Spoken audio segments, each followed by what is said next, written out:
Now, the humanitarian crisis in the Israeli besieged Gaza Strip is deepening. The Palestinian Health Ministry has just announced that the lives of at least 400 chronically ill patients are at serious risk due to lack of medicine. According to the ministry, kidney failure patients are suffering because of the lack of special chemicals needed for dialysis machines. The ministry said a hormone that stimulates the production of red blood cells cannot be found in any of Gaza's hospitals. Tel Aviv has also prevented most of the patients from seeking treatment abroad. The enclave has been under Israeli land, air, and sea blockade since 2007. The siege has shattered daily lives and caused unprecedented poverty and unemployment.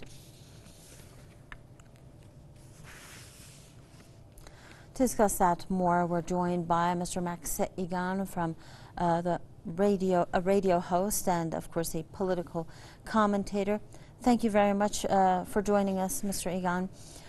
Now, the blockade has been going on from 2007 until today. We are no longer discussing better living conditions. Now, for the people living in Gaza, this is turned into a matter of life and death. A UN convoy that was supposed to bring medicine was stopped by Israelis only a couple of weeks ago. The blockade is very serious. What is the price that Gazans have to pay in order to finally have international intervention to stop Israel from these egregious atrocities? Well, the price they have to pay, the price they are paying, is death and amputation and disease. I mean, this is the price they're paying. If people have to look at this, what's really going on here, this is part of Israel's ongoing ethnic cleansing program of Gaza. Denying medicines and basic services like this has nothing to do with preventing terrorism. This is actually creating terrorism.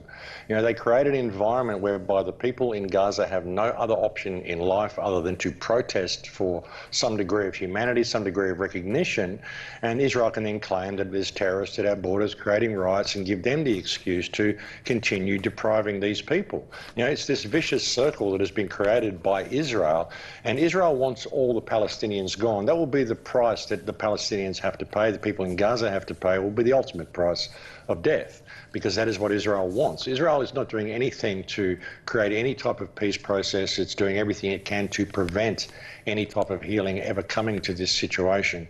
It also uses it as a political football to get the enormous amount of aid that it gets from foreign countries by claiming it's got terrorists at its borders. But again, it creates this situation itself.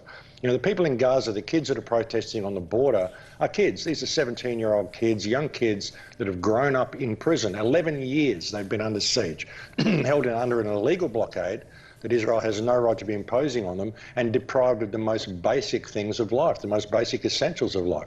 We wouldn't put up with this for a day in the West, and yet we see the people in Gaza having to put up with it all the time, and it's just an ongoing thing. Israel will never allow the people of Gaza to have any dignity, and it will continue until the West deprives Israel of the support that it's getting, unfortunately.